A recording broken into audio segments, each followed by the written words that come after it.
एक बार देवताओं ने देखा कि युद्ध में जितने असुर मारे जाते हैं दैत्य, उन सबको भगवान शुक्राचार्य जी के पास संजीवनी विद्या है। विद्या का प्रयोग किया, तत्काल जीवित हस्त पुष्ट।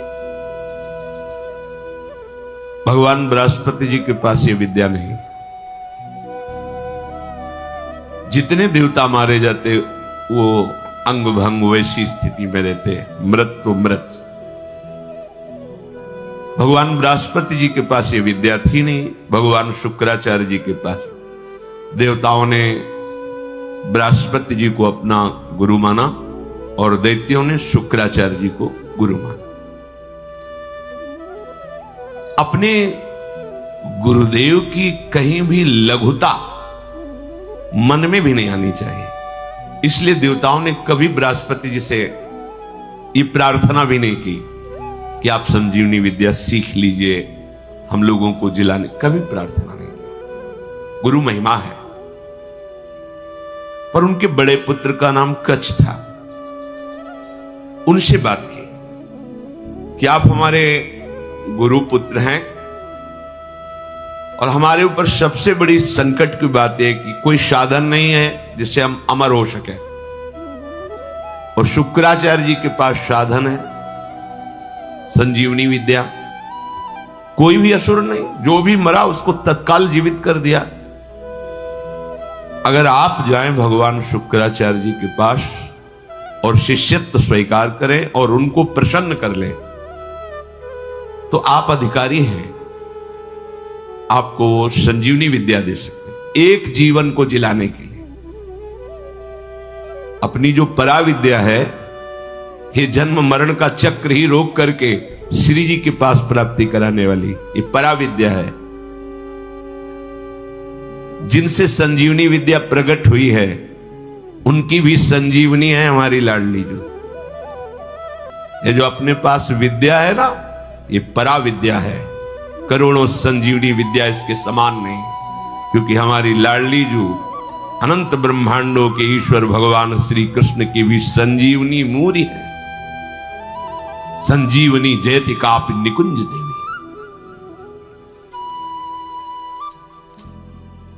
देवराज इंद्र ने जब हाथ जोड़ करके प्रार्थना की, बृहस्पति भगवान के बड़े पुत्र कच्छ अभी 9 किशोर अवस्था को प्राप्त हुए थे। उन्होंने कहा कि आप सब हमारे सम्माननीय हैं और आप हमको हमारे पिता बृहस्पति के समान आदर दे रहे हैं। अब हमारा कर्तव्य बनता है आपकी रक्षा करना। हम जा रहे हैं, पर बड़ा संकटपूर्ण कार्य है, क्योंकि कोई भी दैत्य बर्दाश्त नहीं करेगा। हो सकता है मेरी मृत्यु भी हो जाए, पर आपके हित के लिए मैं मृत्यु का भी वरण कर लूंगा। जो संत स्वभाव के होते हैं, उनका प्रभाव यही होता है कि वो अपनी हानि करके दूसरे का परम लाभ करना निश्चित करते हैं, और जो अशांत स्वभाव के होते हैं वो दूसरे की हानि करके अपना लाभ सोचते हैं।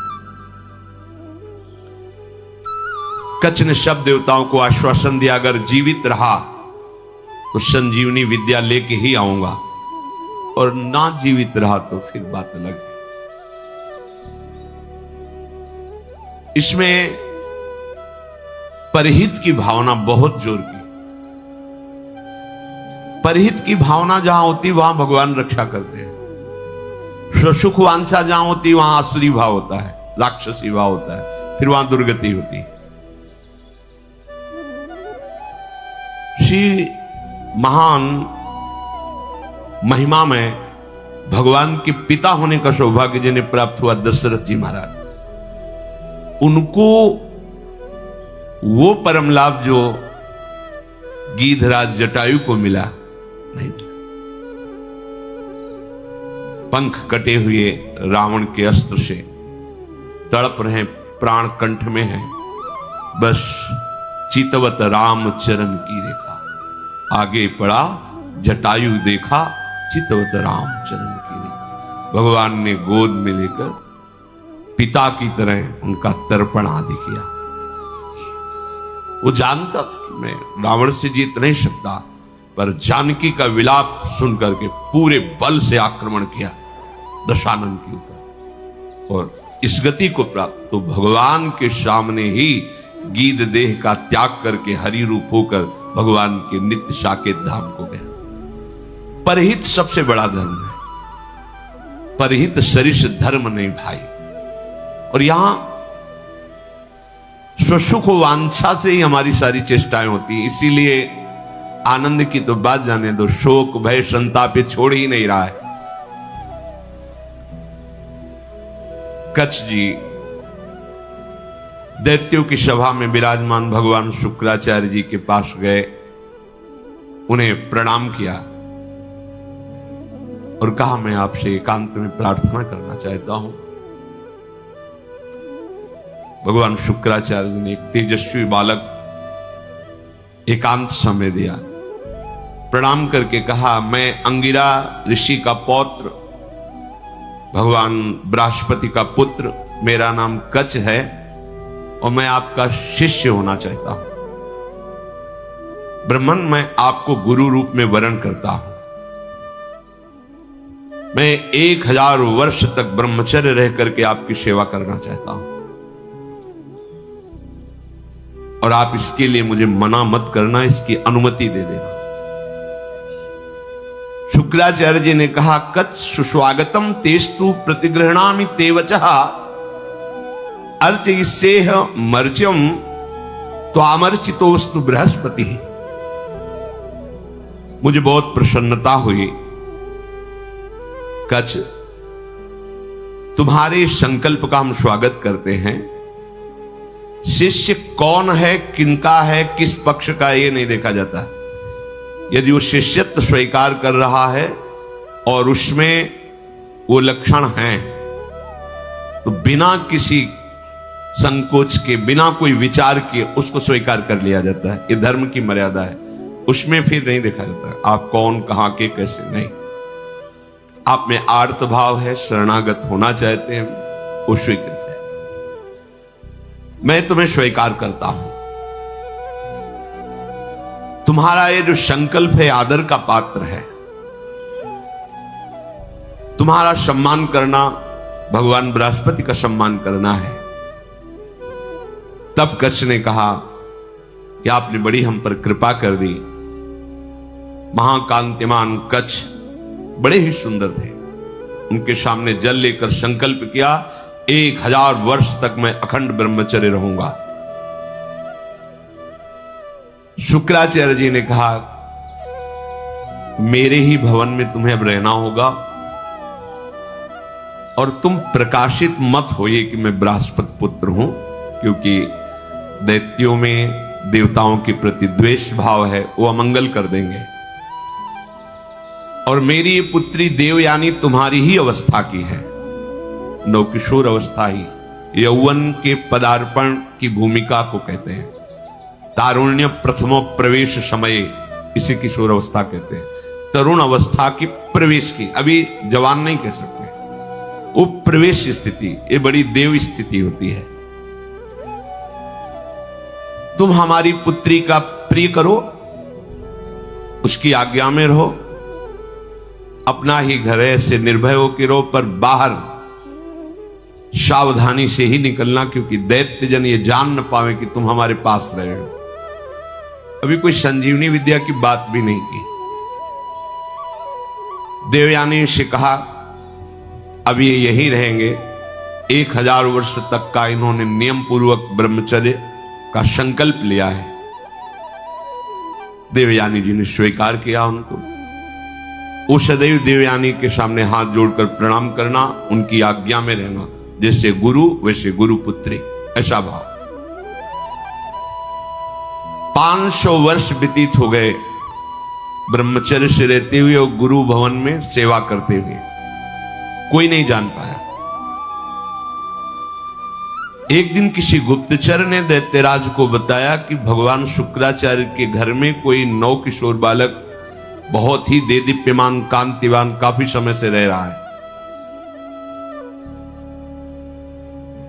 अब 500 वर्ष से कुछ हुआ नहीं था, इसलिए छूट भी हो गई थी। तो जो भविष्यान्नी के लिए गायें थी उनको चराने के लिए जंगल में चले जाते। गुप्तचरों ने दैत्यों को बताया कि इस समय वो नवयुवक वन में गाय चराने गया हुआ है और एकांत प्रदेश है, और हमने पता लगाया वो युवक कोई और नहीं, बृहस्पति जी का पुत्र कच है। गुप्तचर भी बड़ी विद्या से युक्त होते हैं पूरा, और मुझे लग रहा है कि ये सब एक देवताओं का प्लान है जो संजीवनी विद्या सीखने के लिए भेजा है। अब आपका क्या आदेश है? तो का आदेश क्या? उसे मार के फेंको, पर ऐसी सावधानी से मार करके उसे अलग अलग करो जिससे शुक्राचार्य जी जिला न पावे। एकांत प्रदेश में वो गौएं चरा रहे थे। दैत्यों ने जाकर अस्त्र शस्त्र से उन्हें छोटे छोटे टुकड़े काट डाले कच्छ के, और कुत्तों को खवा दिया। देखो, एक संजीवनी विद्या के लिए कष्ट सहना, और ये तो अंतिम है, अब संसार चक्र में ही नहीं आना। इसके लिए अगर एक बार कोई हमारे ऊपर प्रहार करे या शरीर छूट जाए तो मेरा घाटा थोड़ी है। शरीर तो वैसे ही छूटना है। अगर मुझे शरीर छोड़ने पर श्री जी मिल जाती है तो सस्ता बड़ा सौदा है, बहुत सस्ता सौदा है। प्राण दिए यह प्रेम न पाइए, और मुझे मिल रहा है तो दौड़ के पहले नंबर में खड़े होना चाहिए। ये तो एक संजीवनी विद्या है, प्राप्त तो है। दैत्यों के पास इतने सामर्थ्यशाली महात्मा भी हैं, क्या उनका स्वभाव बदला? क्या वो आनंद से तृप्त हुए क्या? लेकिन राधा राधा कह के देखो, ये राधा नाम परा विद्या है, अमृत है, तुम्हें तृप्त कर देगा। समस्त कामनाएं भस्म करके, कर्म बंधन से मुक्त करके, प्रेम में डुबोकर श्री जी के पास पहुंचा देगा। जहां न आना है न जाना है, जहां पाना तो खूब है, न गैस बनेगी, न मल बनेगा, न मूत्र बनेगा। दिव्य, न बुढ़ापा है, ना कोई पीड़ा है, ना कोई रोग है, चिदानंद शरीर। कोई भय नहीं कि कभी हटा दिए जाएंगे, दूसरा आएगा तो हमारी जगह ले लेगा, ऐसा नहीं। बस वहीं विश्राम मिलेगा। चलना है, मन में ठान लो, चलना है। पर यह बात कि जिस मार्ग में हम चल रहे हैं उसमें फूल ही फूल नहीं मिलेंगे, शूल भी मिलेंगे। शूल को देख के डरना नहीं, वो शूल फूल बन जाएंगे। पर आप सोचो कि अब हम तो भजन में चले तो सब जयमाला पहनावे हमें, और हमें प्रणाम करें, नमस्कार करें, तो भूल जाना जब आप अच्छी चढ़ाई पर चढ़ रहे होंगे तो पैर पकड़ के घसीटने वाले हजारों दौड़ पड़ेंगे, पर आपको रुकना नहीं है। बल आपका श्री जी, इसलिए कोई घसीट नहीं सकता, पर विघ्न बाधाएं आपको घेर लेंगी। किसी उत्तम वस्तु की प्राप्ति के लिए बहुत उसे छुपा के रखा जाता है, बड़े विघ्न रखे जाते हैं जिसे कोई अधिकारी ही प्राप्त कर पावे। उनको मार दिया कच्छ को, उनके शरीर के टुकड़े टुकड़े करके कुत्तों को खवा दिया। अब उस दिन गौएं बिना रक्षक के वापस आ गई। देवयानी जी ने देखा कि कच्छ तो आए नहीं, गौएं लौट आई। उन्होंने शुक्राचार्य जी से कहा कि भगवान, आपने अग्निहोत्र कर लिया, सूर्य देवस्थाचल को चले गए, गौएं वापस आ गई, पर कच्छ वापस नहीं आया।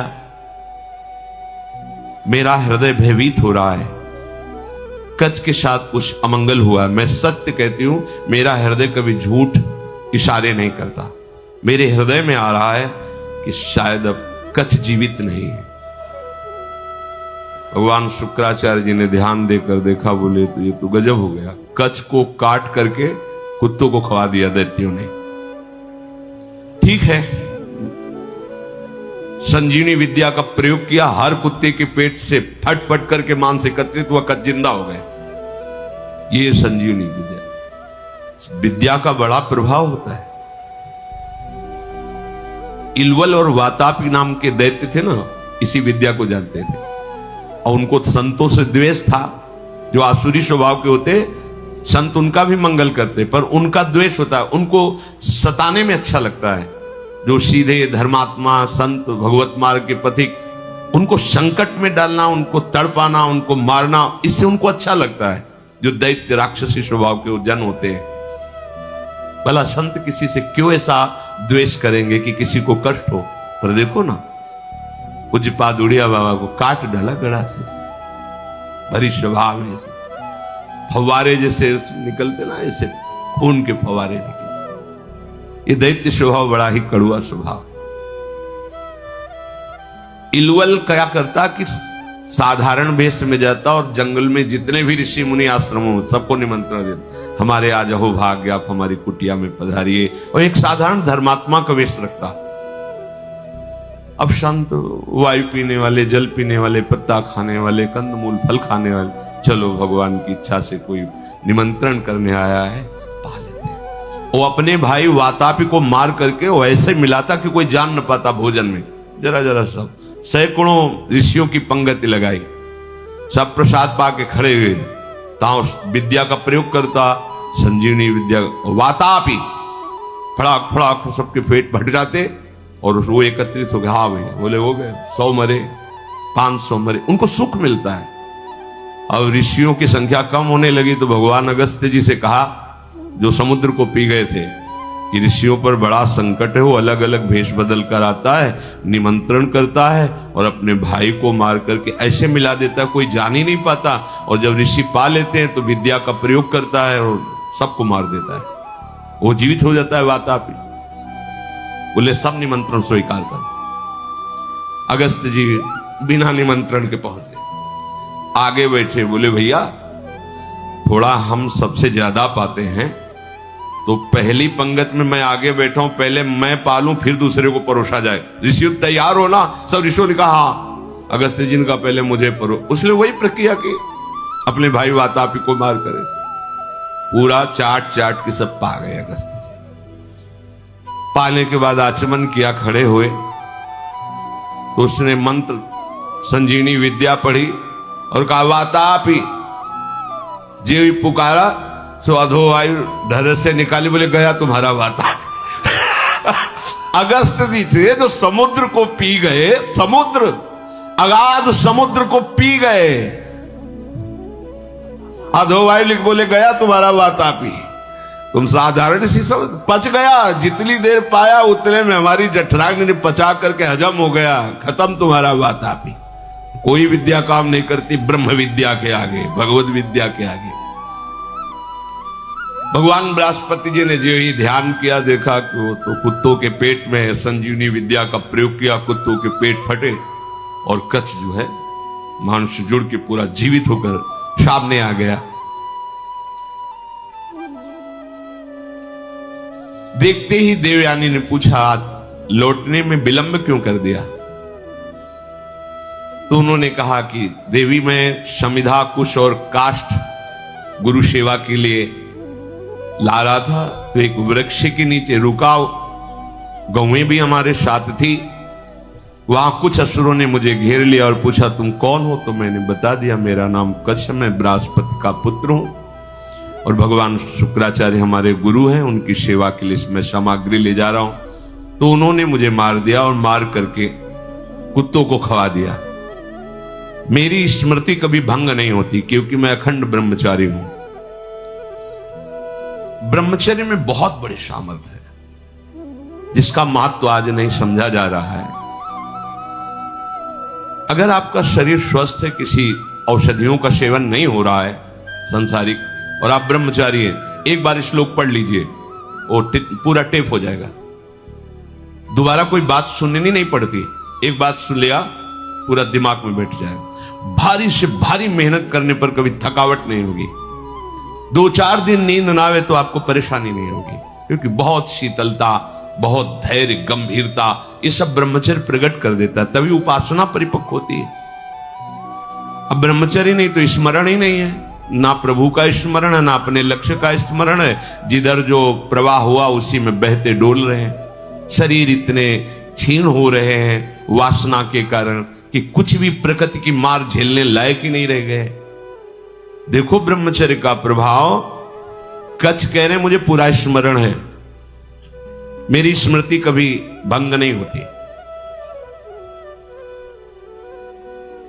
जब हमारे गुरुदेव ने संजीवनी विद्या का प्रयोग किया तो फिर मैं जीवित होकर तुम्हारे सामने उपस्थित हूं।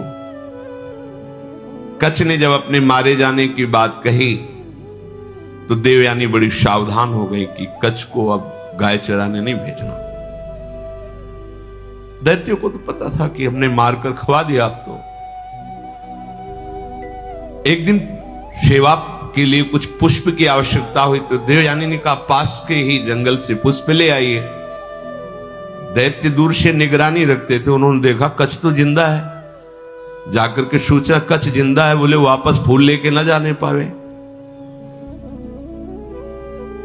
अब की क्या करें? बोले मारो, मार के जलाओ, जला के राख जो है समुद्र में बहा दो। जब पुष्प ही लौट करके नहीं आए कच्छ पुष्प लेकर के, तो देवयानी ने फिर प्रार्थना की कि शाम होने जा रही, पुष्प तो सुबह लेने भेजा था, अभी तक कच्छ वापस नहीं आए। शुक्राचार्य जी ने कहा, ध्यान धर के देखा, बोले कच्छ को मार के जला के समुद्र के जल में प्रवाहित कर दिया, मतलब जल में मिला दिया। तो उनका भगवान यदि कच्छ पुनः वापस नहीं आएंगे तो मैं भी जीवित नहीं रहूंगी, क्योंकि इतने वर्षों से हमारी आज्ञा में सेवा में रह रहे तो हमारा एक अपनापन हो गया है। तो उनका देखो चाहे जितनी बार जिलावें वो प्रयोग यही करेंगे, बार बार उन्हें मारेंगे। कभी ऐसा वो बुद्धिमानी से प्रयोग करेंगे कि संजीवनी विद्या का प्रयोग करने वाला ही नहीं रहेगा, इसलिए तुम भूल जाओ कच्छ को। तो उनका ऐसा नहीं हो सकता। जो आपकी शरण में, आपको उसकी रक्षा करनी ही पड़ेगी।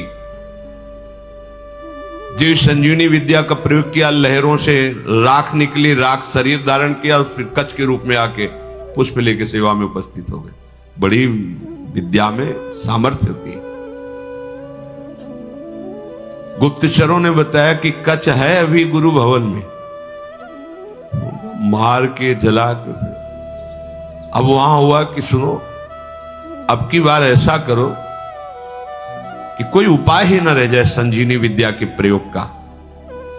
तो किसी कार्य हेतु जे भी गुरु भवन से बाहर निकले, कच्छ उनका अपहरण कर लिया।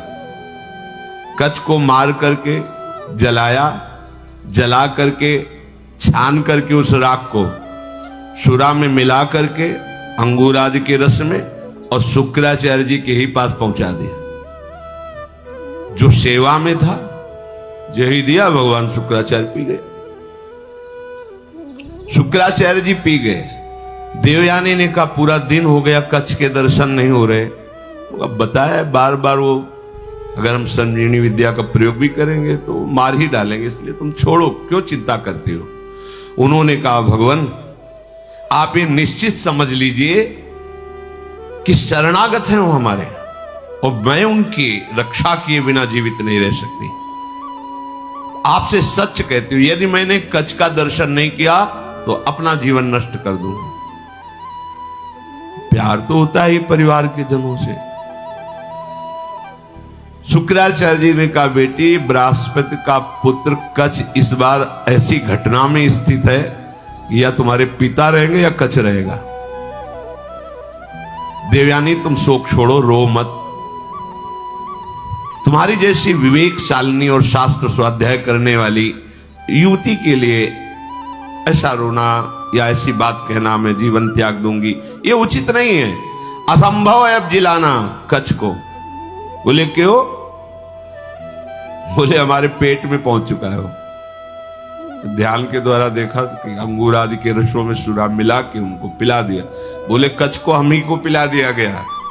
ऐसे द्वेषी है दैत्यजन कि बाहर से तो पेट फाड़ के निकाल दिए सबके, सब जगह से बुला लिया। अब अगर हम विद्या का प्रयोग करते हैं तो हमारी मृत्यु हो जाएगी, क्योंकि निकलेंगे। देवयानी ने कहा कि मेरे दुख को अगर दूर करना चाहते हैं तो कच्छ को बुलाना ही पड़ेगा। तो उन्होंने कहा इसमें कोई संशय नहीं कि दैत्य लोग बहुत द्वेषी हैं। मेरे शिष्य को मार डाला है भयंकर स्वभाव वाले दैत्य। ये जानते नहीं कि मैं कितनी सामर्थ्य से युक्त हूं, फिर भी मेरे शरणागत को कष्ट दे रहे हैं, विरुद्ध आचरण कर रहे हैं। मुझे लगता है कि अब इनके परास्त होने का समय आ गया है। जब कोई गुरु द्रोह करता है तो उसके नाश का निश्चित समय आ जाता है। इस तरह का अपराध चाहे वो देवराज इंद्र क्यों न हो, उसको भी भयभीत करके परास्त कर देता है। जो ब्रह्मचर्य के पालन में रत है, मेरी आज्ञा में रहता है, मुझे बहुत प्रिय है, उसका कोई अहित करे तो मानो मेरा ही अहित कर रहा है।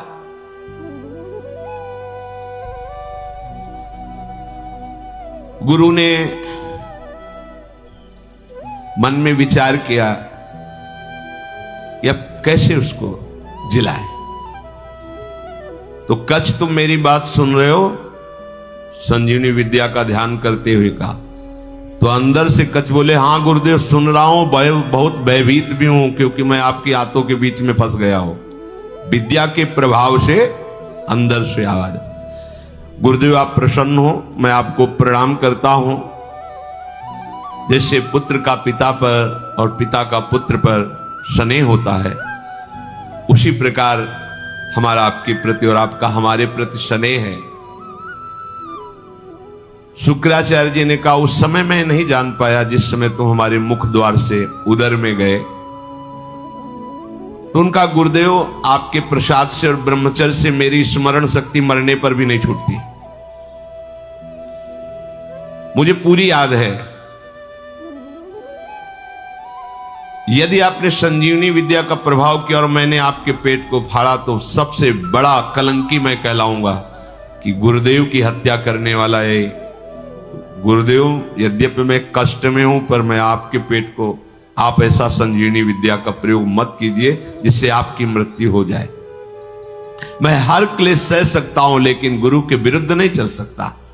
आचार्यपाद, असुरों ने मुझे मार करके मेरे शरीर को जलाकर चूर्ण बना करके और अंगूर आदि के रस में मिलाकर आपको पिला दिया है। ब्राह्मी, आसुरी, दैवी तीनों मायाओं की आप ज्ञाता हैं। आपके होते हुए कोई भी माया उल्लंघन नहीं कर सकती। शुक्राचार्य जी ने कहा, बेटी दूसरा कोई कार्य कहो तो तुम्हारा प्रिय कर दें। अब कच्छ को बचा पाना बड़ा कठिन है, थोड़ी देर में मेरी आते कच्छ को पचा लेंगे। मेरे उदर के विदीर्ण होने के सिवा कोई दूसरा उपाय नहीं रह गया। अगर मैं ब्रह्म विद्या का प्रयोग करता हूं तो मेरे उदर में वो जीवित होंगे, उनका उदर, मेरा उदर फटेगा, मैं मर जाऊंगा। देवयानी जी ने कहा, पिताजी कच्छ का नाश नहीं होना चाहिए, क्योंकि आपका शरणागत शिष्य है और आपका वध होना ये मैं देख नहीं सकती, सह नहीं सकती। आप बड़े प्रवीण हैं, दोनों के बीच का रास्ता निकालिए। शुक्राचार्य जी ने कहा, बृहस्पति के पुत्र कच्छ, तुम हमारी बात सुन रहे हो? देवयानी तुम पे प्रसन्न है और मैं भी तुम्हारा हित करना चाहता हूं, इसलिए तुम सुनो, मैं तुम्हें मृत संजीवनी विद्या देता हूं। आए भी इसीलिए थे, आज तक नहीं कहा था। गुरु की शरण जिस भाव से हुआ जाता है, बिना मांगे वो बात पूरी हो जाती है, यदि आपकी निष्ठा और भावना है। देखो, ऐसी परिस्थिति दैत्यों ने प्रकट की विपरीत, लेकिन वही विपरीतता इनके लिए अनुकूलता का स्वरूप हो गई। शुक्राचार्य जी ने कहा, तुम सुनो, मैं तुम्हें संजीवनी विद्या का उपदेश करता हूं।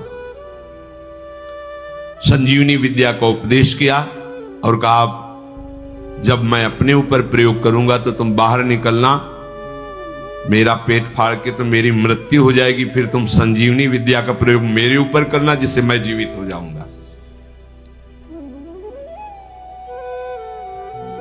मेरे इस शरीर से जीवित निकलकर तुम मेरे वास्तविक पुत्र बन जाओगे, क्योंकि मेरे उदर में रहे तुम।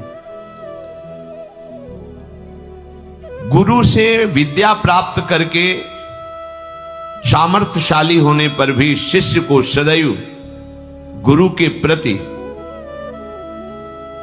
दोष दृष्टि से रहित धर्मयुक्त दासता का भाव ही रखना चाहिए। भगवान शुक्राचार्य से संजीवनी विद्या प्राप्त करके उन्होंने कहा, प्रभु मेरी स्मरण में आ गई संजीवनी विद्या। जे ही प्रयोग किया, संजीवनी शुक्राचार्य जी का पेट फटा और कच्छ बाहर निकले।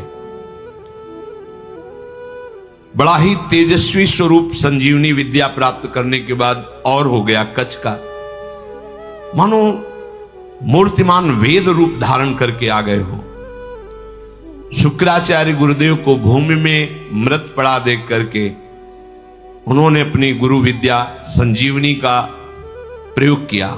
जे ही प्रयोग किया ते ही उठ खड़े हुए भगवान शुक्राचार्य, साष्टांग प्रणाम किया।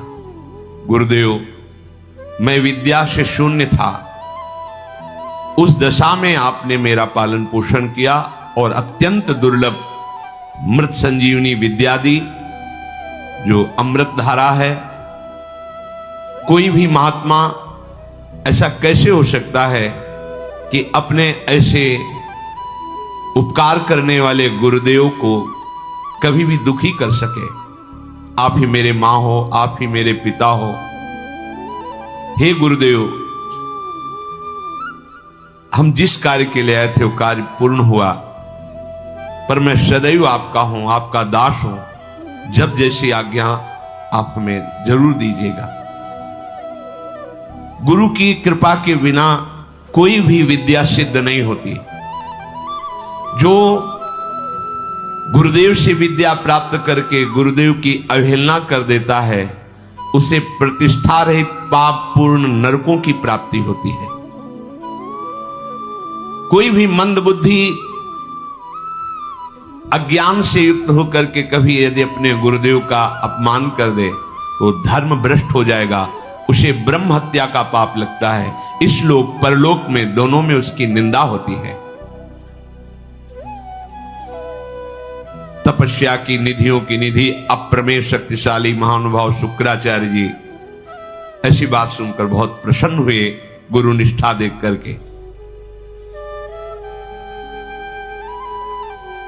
कच्छ ने देवताओं का कार्य सिद्ध कर दिया, संजीवनी विद्या उन्हें प्राप्त हो गई, पर वो 1000 वर्ष पूरा करने के लिए अपने गुरु की सेवा में रहे। फिर प्रणाम किया और कहा, अब मुझे अपने घर जाने की अनुमति दीजिए।